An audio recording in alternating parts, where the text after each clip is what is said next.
CBS Radio Mystery Theater presents...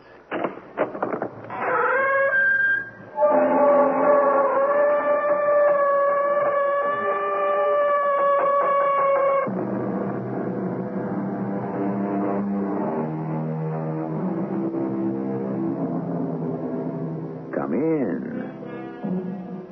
Welcome. I'm E.G. Marshall. Here, the commonplace is not our brew. If boy meets girl, you can be pretty sure that the expression in her eyes might conceal a demon or a witch.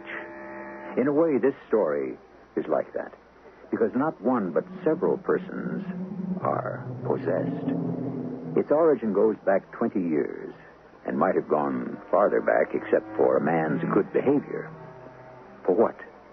His son, Rob Hudson, is in a reflective mood. I was only 7 years old, Margot, when he was sent to prison. And that was the end of my boyhood. Were you ever bitter? I mean, kids are cruel. Oh, sure. I had lots of fights defending him. The kids called me Killer. Nice, huh? Poor Rob. And you're still defending him. Because I can't believe he murdered his best friend.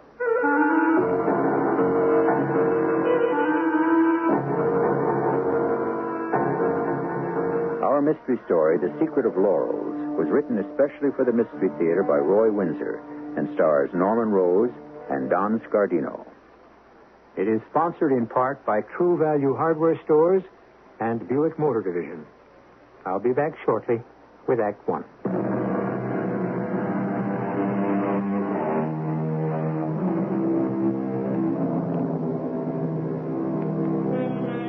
What is destiny? A course through life predetermined by fate, and most of us believe in it. The belief is very old. The Greeks and Romans believed in the fates who controlled the birth, life, and death of every man. They're considered cruel because they pay no attention to the wishes of anyone. And they are cruel to the individual, but also to those close to him. Someone goes berserk and kills. That mad act casts a pall over his family. Philip Hudson has had 20 years to think about that.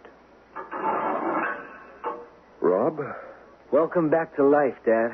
I thank you for meeting me and for saying that. There's a life ahead for you. I know that. Maybe.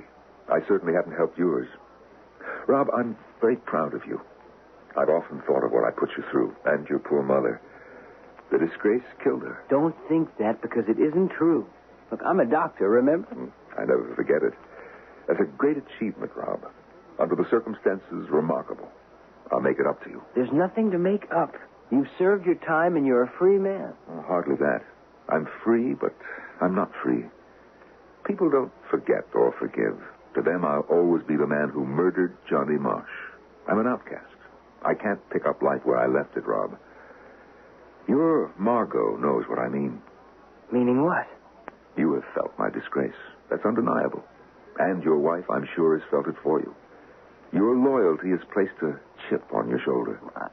I'm not aware of it. Oh, don't kid your old man, Doctor. Admit what I'm saying. Well... That's better. If I know Margot, and I know her only from what you've told me about her, I bet she's told you many times not to be defensive. Am I right? Well, yes. I'd never turn my back on you, Dad, no matter what you did. Let's come to that. What did I do? Oh, you were so jealous of Mother and Johnny Marsh that you murdered him in the library at Laurels. And then I was convicted and sentenced to life in prison, but released after 20 years for good behavior, whatever that might be. Rob, let me ask you a blunt question. Sure, go ahead. You've been loyal to me all these years. Why? You're my father. Mm-hmm. Any other reason? Well, despite the evidence, I can't believe you'd commit murder. Well, everyone's capable of Well, it. that may be, but you would. You don't want to think that I murdered Johnny, isn't that it? Yes, I don't want to think it because... Now, let me finish for you. If I murdered Johnny, your defense of me becomes a cruel joke. Well, that expresses it pretty well. I'm sorry, Dad. Don't be sorry. You've been right. Johnny Marsh was my best friend. There were rumors about him and your mother, but Well, they were never substantiated. I know. I've checked into that. Rob, I did not commit murder. But, well, the evidence. Airtight? I know. Let me amend what I said. I might have murdered Johnny, but I'm convinced that I didn't. Well, then, who did? I don't know. But I intend to find out.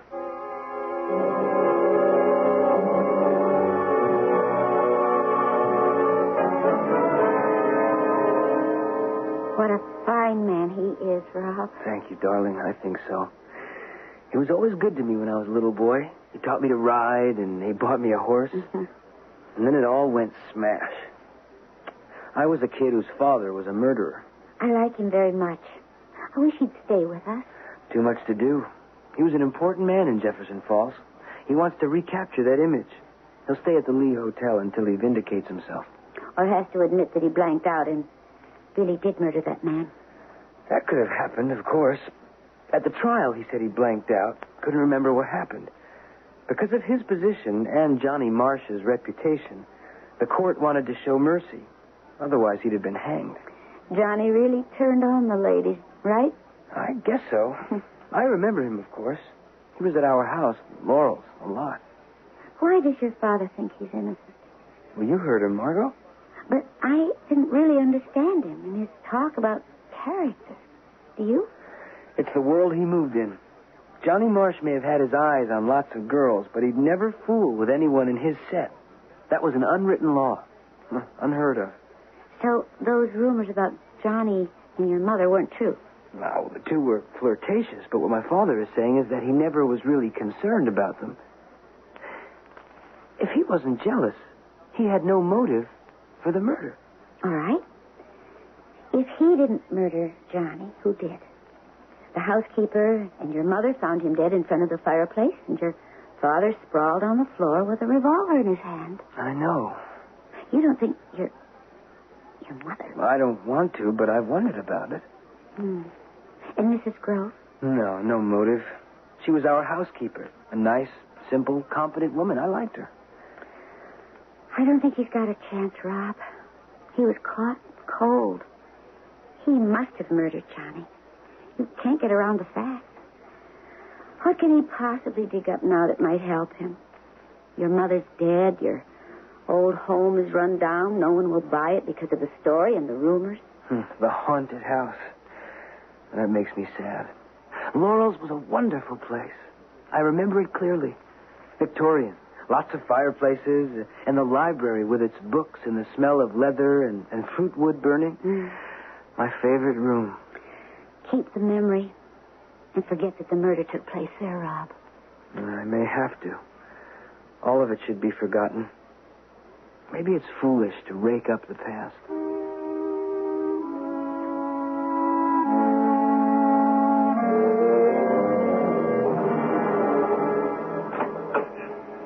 Yes? Good evening. The real estate agent gave me this note. Oh, you want to see the house? Well, I know that it's late. There's no electricity here now, so if you'd come back tomorrow... Oh, I won't be here tomorrow, Mrs. Betsy Grove. Used to be the housekeeper here years ago. They kept me on as the caretaker, the owner. Well, you best come in. Oh, thank you. I won't keep you long. Oh, that's all right. But you won't be able to see much. I just got candlelight. You best come back to the kitchen. The other rooms are empty. This is Laurels, isn't it? That's right. Used to be a regular mansion, one of the finest in Jefferson Falls. Are you interested in buying Laurels? Well, I might be. You've got the money for repairs. It's real run down. Why? Why hasn't it been maintained? Well, Is there something wrong with it? Well, ever since what happened, it's got a bad name. I'm not supposed to talk about it. Oh. What did happen here, Mrs. Grove? Good heavens. That's what happened. Who fired that gun? Ain't no gun, mister. Hasn't been one for 20 years. That sound is just the old house acting up. That was a gunshot, Mrs. Grove. Someone fired it. 20 years ago. And a man was murdered. And Mr. Hudson was arrested and sent to jail. And the gunshot? Around this time of day, going on 6, you can hear it. That makes no sense. Well, you heard it. What does it mean? Don't ask me. Is the old house trying to tell you something? Nothing to tell. He deserved what he got. Mr. Hudson? No, the other man, Mr. Johnny Marsh. He was carrying on with Mrs. Hudson, so Mr. Hudson shot him dead. Mr. Hudson murdered the other man. He had a right to. Mrs. Hudson and Johnny Marsh They were... carried on. She was a flirt. You could see what she was up to. In fact, Johnny Marsh got lots of girls in trouble. Mrs. Hudson flung herself at him. It happened when he was sick. Mr. Hudson, when he was laid up. Oh? They rode horseback, the three of them. Mr. Hudson broke his hip and was in terrible pain. He was laid up for months, and they still was riding. The wife and Johnny Marsh. You can imagine what happened out there on the trail. Oh, I see. So he was here. In the library, stretched out on a sofa. Johnny Marsh and Mrs. Hudson walked in, and Mr. Hudson shot him. Something like that. I don't want to talk about it. You were there when the man was murdered, weren't you, Mrs. Grove? Well, who told you? Of course it was. It was in the paper, but that's long ago. No one told me. You see, I was there, too. Huh? I am Philip Hudson. The murderer. Did I murder Johnny Marsh, Betsy? Of course you did. Not that I blame you, Mr. Hudson. No, please leave. You've given me a terrible start. Why? You coming back like from the grave. You're different and you got a look in your eyes. Now, please go. You make me afraid.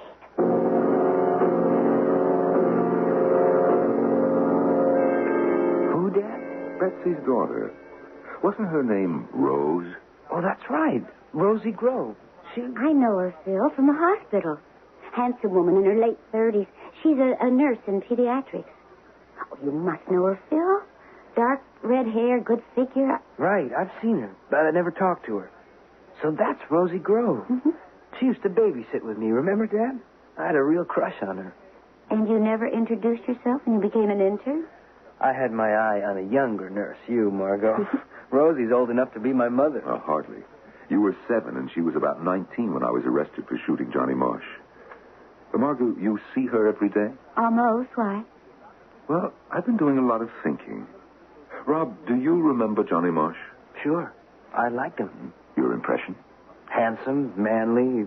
He had charisma, presence, appeal. And those lively eyes seldom missed a pretty girl. What, Mother? No. He made hers sparkle, but I don't believe Betsy Grove when she implies that there was an affair. No, I mean young girls around town. What's your point, Dad? I helped him out of a couple of scrapes with angry parents. Rose? Is that what you're thinking, Phil? Rose? I don't get it. I do. Rose was around Laurels a lot, wasn't she, Phil? Oh. Mm-hmm. If Johnny Marsh got Rosie into trouble... And if Rosie was at Laurels on the day of the murder, she might have murdered Johnny Marsh. Blackstone wrote, "It is better that 10 guilty men escape than that one innocent person suffer." Justice is not perfect, and innocent men have been tried and convicted before because circumstantial evidence has condemned them. Is Philip Hudson innocent of murder? Did he deserve imprisonment? His search for the truth about himself or someone else continues when I return with Act 2.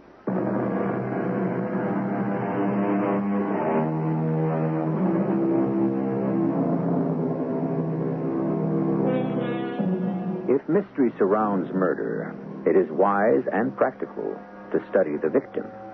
Why was he killed? Once this is determined, then match death with motive and study the suspects.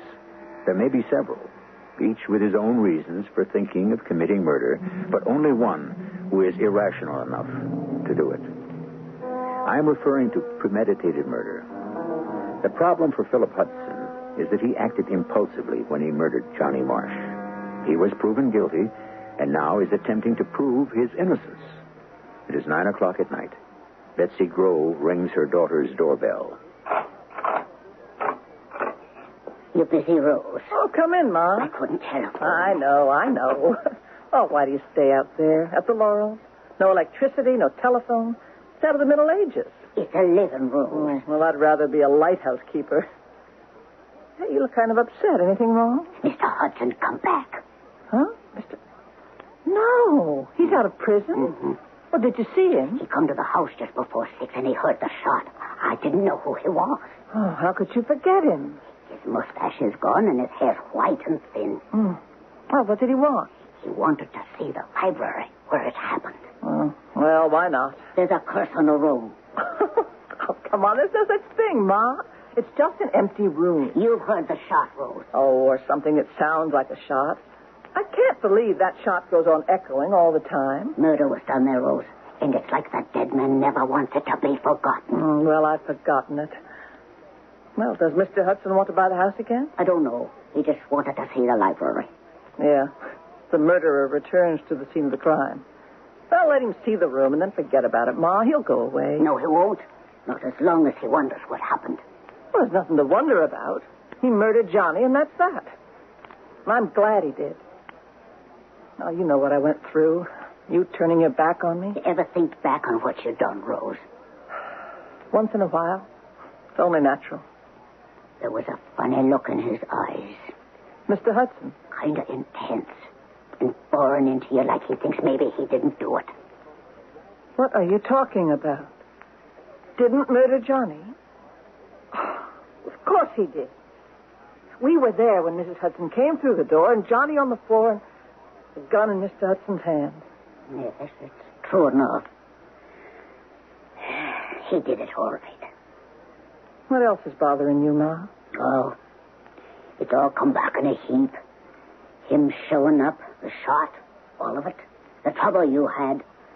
I'm lonely and afraid. Of what? I told you 100 times, move in with me. I make good money at the hospital. No. You have your own life to lead. Well, it's a dandy, believe me. You should have married. There was only one man for me. I believed he was serious.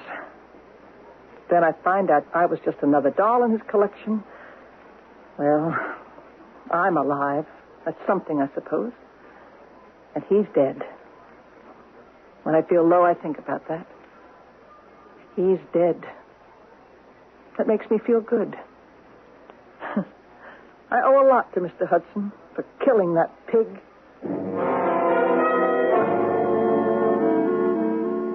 Let me reconstruct the scene of the shooting.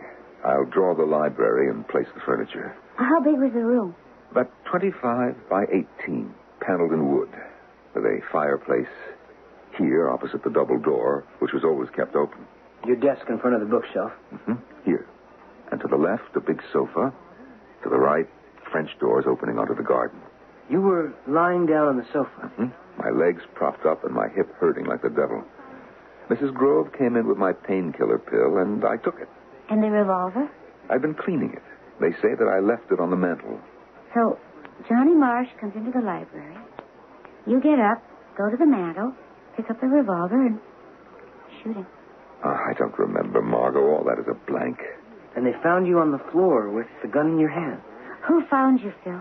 Betsy was there, and my wife was standing over me. She staggered, and Betsy led her to a chair. What did she say? I can't believe it. Johnny is dead. Johnny is dead. And then Betsy or Rose called the police, and you know the rest. Dad, how could you have gotten up and gone to the mantel for the revolver and... No, wait a minute. Johnny was shot facing the door. How come? What do you mean? Well, if you'd gone to the mantel for the revolver, and Johnny came through the door and you shot him, he'd have been facing the fireplace. And didn't the bullet lodge in the paneling by the fireplace? Yes. But the positions are wrong. Look, you're at the mantel facing Johnny in the open library door. Only if you faced him with his back to the fireplace can you explain how he fell and where the bullet lodged. I see. Johnny had to have his back to the fireplace, and Phil had to come around and face him. And that doesn't make sense. He'd see you had a revolver in your hand. You don't remember any part of it, Dad? No, none of it. But you're right. It doesn't make sense. It wasn't gone into at the time because I was found on the floor with the gun in my hand. How high on the paneled wall was the bullet hole? I don't know. Why? Were you taller than Johnny? Well, an inch or so, yes. And he was shot through the chest. The position of that bullet hole is important. Why, Rod? It can determine from what height the gun was fired. Given Phil's height and Dad's, the bullet would be 5 feet or so from the floor. If it's higher, then the shot was fired by a shorter person or from the floor. Well, that's where they found me, son. You went to the mantel, got the gun, fell down, and fired at him? Unless there was a struggle, that doesn't make any sense. We have to examine that bullet hole, Dad. I intend to. 3 other persons could have fired that gun and then wrapped your hand around it. Your mother, Betsy, or Rose? Yeah. What about Rose? Was she in the house at the time? Why, I think so. Betsy had said earlier that Rose wanted to talk to me. What about? I don't know, but I can guess. If Rose was in trouble, she wanted advice from me. Or money. And if Johnny Marsh was the man, Rose had a motive for murdering him. Well, so did Mother if Johnny had rejected her. Well, that's possible, I suppose, but... No, I can't see it, Rob. I'm supposed to have had a motive, and I admit I sometimes wondered about your mother and Johnny, but if I'd been concerned, I would have spoken to him. But Rose is another matter.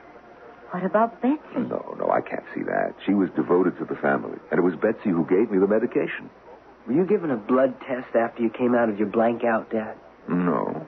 I was hustled to the jail, and bond was refused. I was too dazed to think. You think that I might have been drugged? Well, that's one way of explaining blanking out. I'm convinced you didn't shoot him. So am I. Are you? Well, I'm thankful. But then, who did? And how do I prove it? Look, before we get dizzy theorizing, we have to find out why Rose wanted to see me that day. I'll make a lunch date with her tomorrow, Phil. Now, be discreet. I was fond of little Rosie. She won't talk. Why should she? Leave that to me. You ask the right question, and you'll be surprised how much a person will tell you. Oh, yeah? What kind of question? What if I ask how you go about adopting a baby? Hi, Miss Grove. You mind if I join you? No, how are you, Margot? How's obstetrics? Oh, we delivered 3 this morning. It was pretty busy. Oh, well, keep them healthy so we don't have to come to the rescue. You've always been in pediatrics, haven't you? Yeah. Little kids get to me. They're so helpless. I wish I had one. Oh? Oh, what's wrong with that doctor husband of yours? No, it's me, Rose. Oh, well, that's too bad. I'm sorry. You don't know my husband, do you, Rose? Not really. Oh, I know he's an internist, that's all. Why? Did you ever wonder about him? Oh, what kind of a question is that? Well, the name means nothing to you? Hudson? No, I knew some Hudsons a long time ago. My mother was their housekeeper. That's, 20-some years ago. You know, there's lots of Hudsons. His name is Rob. Do you mean to tell me... Rob Hudson? Well, I was a babysitter to a little kid named Rob Hudson.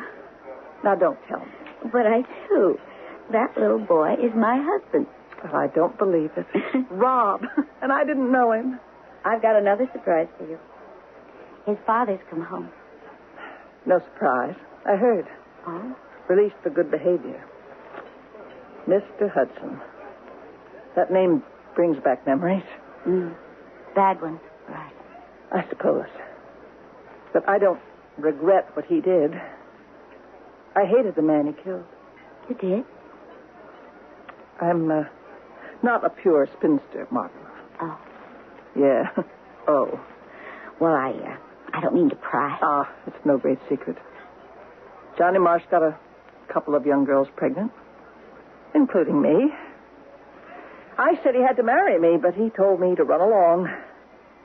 I begged him for money. He had none for me. Yes, it's a messy story. You had the baby. Yeah. Johnny's mother helped me out a little. And the baby? Oh, I don't know. I let her go for adoption. It was a long time ago.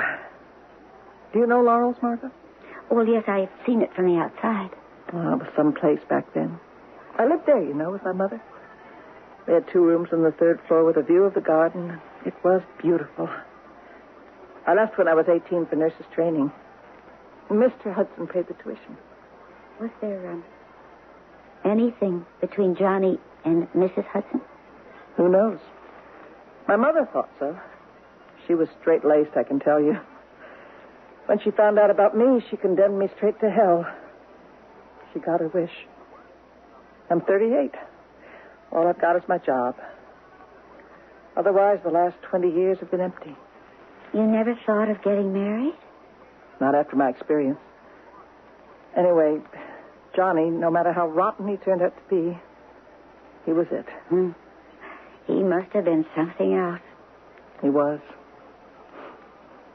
You know something, Margot? I'd like to see Mr. Hudson again. He was very good to me. I'll tell him. Killed Johnny. He doesn't think so. He blanked out when he shot Johnny, he says. Maybe prison really blanked him out. Will you see her, Phil? I don't know. I'm surprised that she talked so freely. I'm not. It was the biggest thing in her life. The only thing. Johnny Marsh and his murder. There's no question in her mind that I shot him. No. She also had a motive. She was in trouble, and Johnny didn't want to be bothered with her. Your best friend was a real dandy, Dad. I knew it then, Rob. I guess you were like a father to her. I helped, but she deserved a chance. You know, I can't imagine Rose hurting me. Allowing you to go to prison? I can. If Rose shot Johnny and set you up as guilty, she'll never admit it. As time goes by, people have a way of fantasizing, believing what they want to believe about something that happened. We're stuck. It has to be Rose or my wife. Or Betsy Grove. You said no, Phil, but from what Rose said, her mother is a very self-righteous person. Margot's got a point. It comes down to what is sin. Think of the Inquisition, the witch hunts. It was death to the disbelievers. You give me a self-righteous person, I'll give you... No, I can't believe that Betsy would commit murder. For the sake of her daughter? Well, she had rejected the daughter, Rob. Well, what if it was both of them?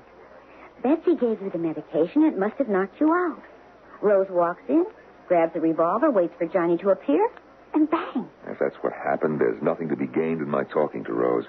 It's too long ago. I have no evidence with which to make a charge. The position of that bullet hole, Dad. Yeah, that's clever, but after 20 years, who's going to buy theory? We have too many suspects. Me, your mother, Rose, Betsy. I'll call on her again. If she'll let you in. Oh, she will. And then I'll make my accusation. If I come down hard on Rose, Betsy might break. And then we just might begin to see the truth.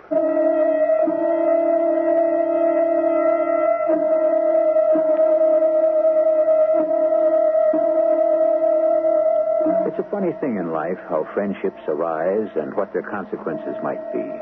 Here is Philip Hudson, a sound, sensible man who, when he was young, became friendly with Johnny Marsh, a different kind of person. Unsound in the sense that he lived for the day and forgot about tomorrow. We know the outcome of that friendship. The question we're pursuing to an answer is this: is Philip Hudson destined to live out his life as a marked man? I'll return shortly with Act 3.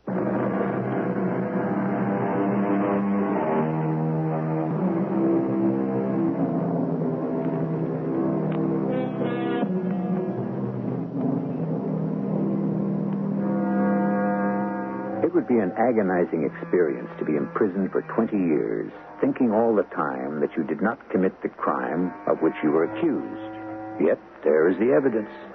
You must have committed murder.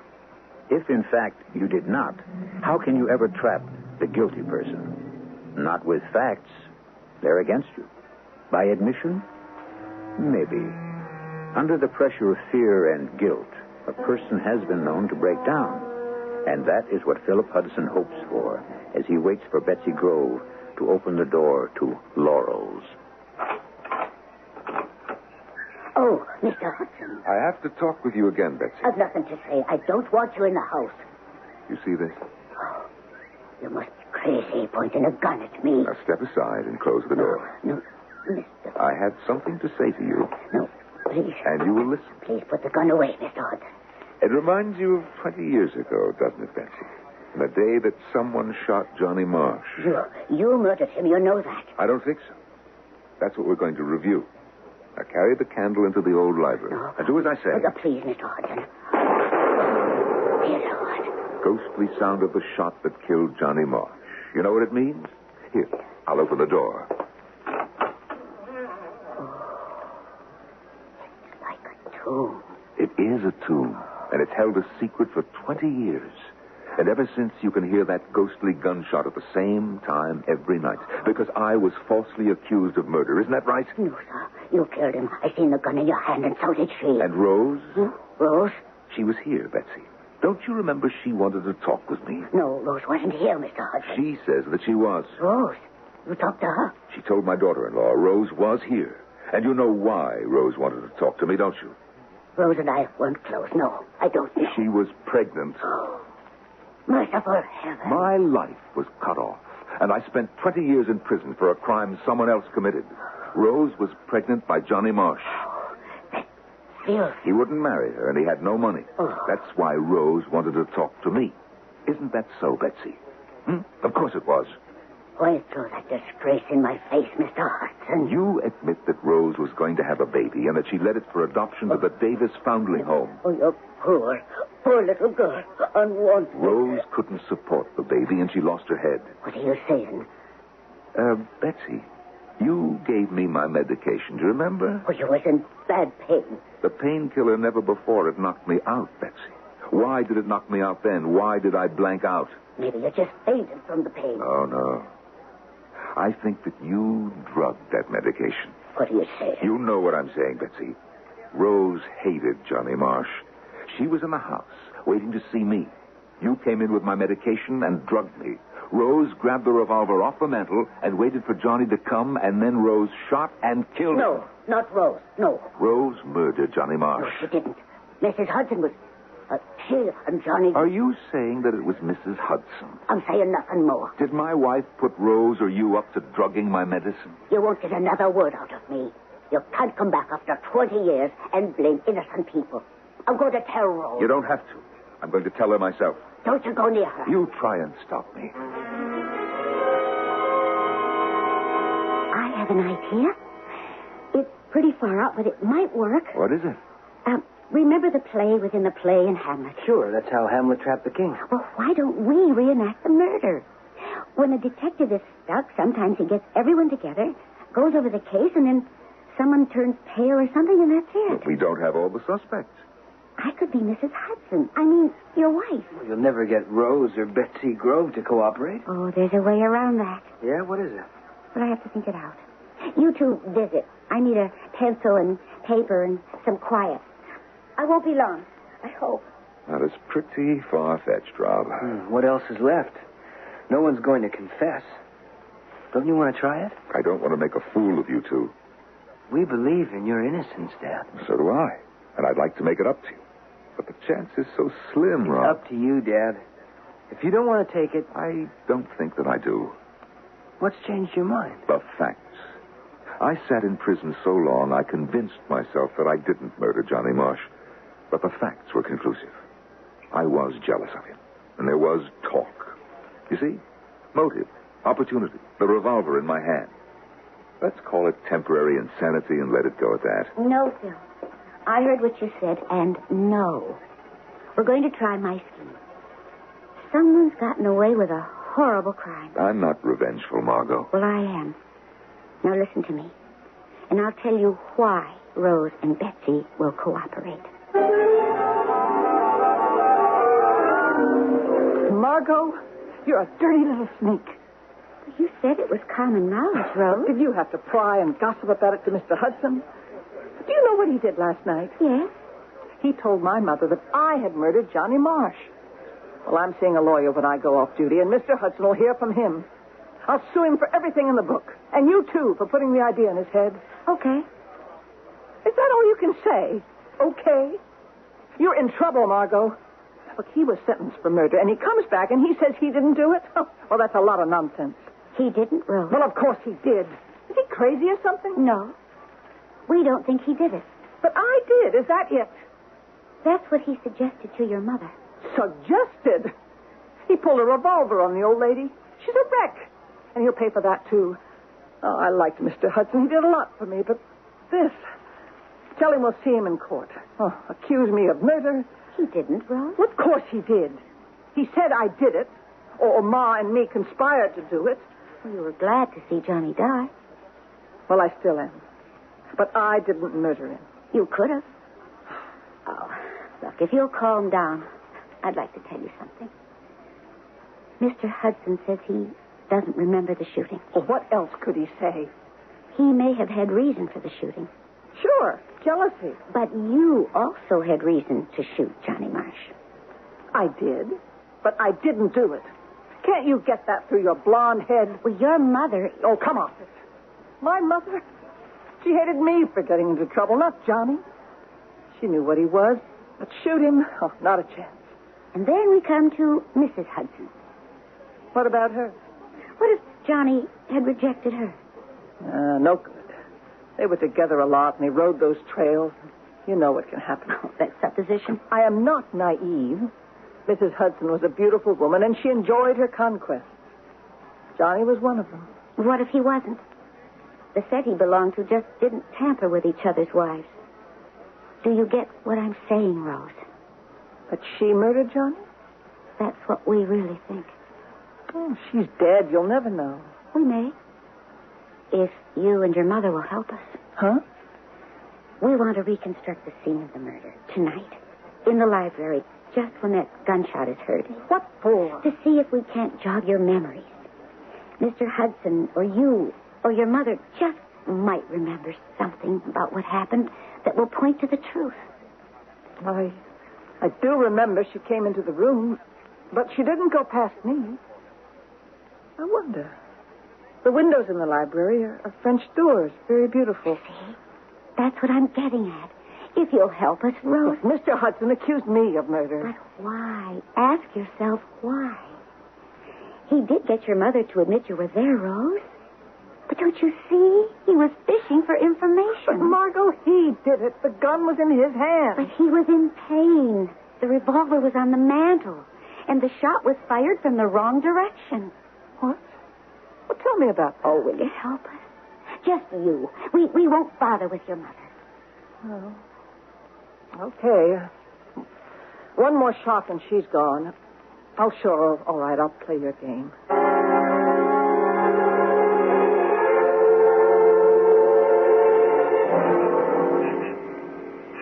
I'm grateful to you, Rose. Oh, it's all right, Mr. Hudson. Last night I could have killed you for saying I murdered Johnny, but Margot explained what you were up to. It's okay. I'm going along. Maybe Ma and me will remember something. You haven't told your mother about our plan, Rose. No. I hope this doesn't scare her to death. Now, Margot? Remember, you'll be on the staircase, Rose. Okay, I do remember that. I was coming down to talk to Mr. Hudson. And, Rob, you're outside. I'll be at the French door. Now, Phil, don't forget to check the door and unlock it. I will. You know, thinking about it, it could have been Mrs. Hudson. She was hard and always had her way. If Johnny passed her up, I'm sure she could have shot him. He just didn't insult Mrs. Hudson. All right, Phil, it's time. Now go up to the door.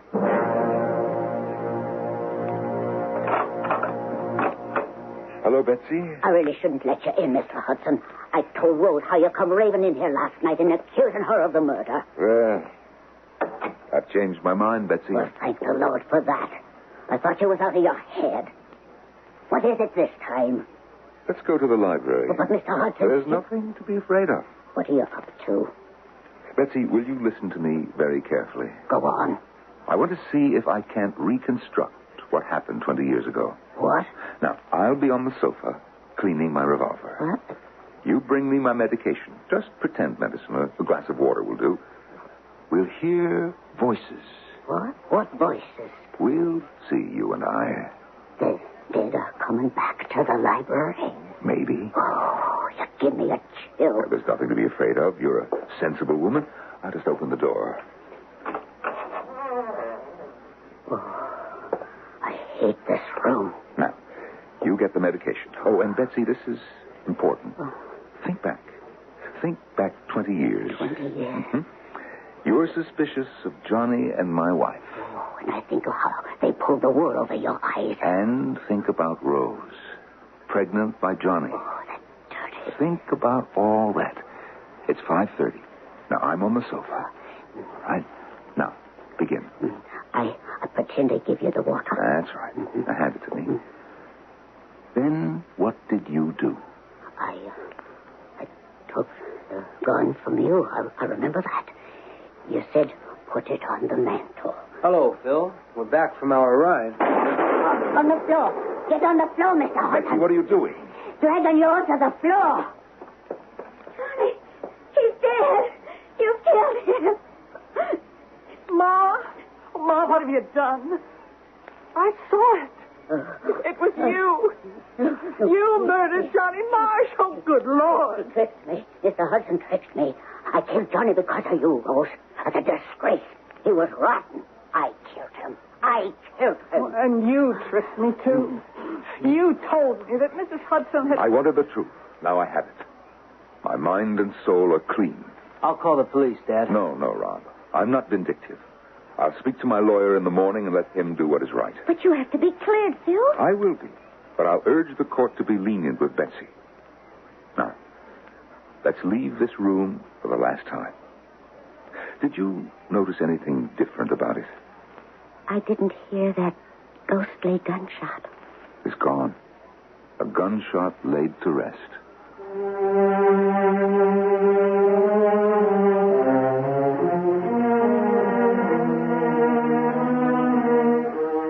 And so Philip Hudson was vindicated.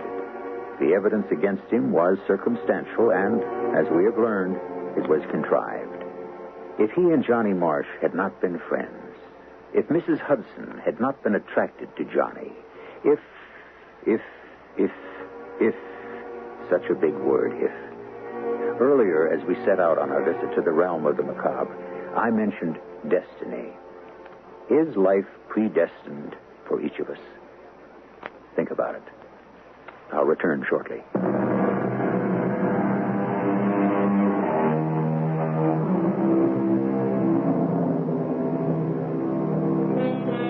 A pebble dropped into a still pond sends out waves. A deed sends out waves of a different kind. What you do affects others, and the interactions begin. When the deed is murder, the effects are great. Mr. Hudson and his son and daughter-in-law suffered a great deal. It's behind them now, but they'll never forget their trial. Our cast included Norman Rose, Don Scardino, Ann Williams, and Evie Juster. The entire production was under the direction of Hyman Brown. And now, a preview of our next tale. Lungs here to wake you up. Besides, it was time for his bottle. I get the message. I'll give it to him. I've got it right here. Why don't you take him back to his room so somebody can get some sleep around here? Okay, darling. I was too blindly in love, of course, to see Elaine. It would be a long, long time before my eyes were opened. Before I'd understand what a terrible mistake I'd made. Except there was Tom. That was the good part of it. My son. Strange that he was the one who held us together through the years, and that in the end it should be because of him that I was ready to murder my wife.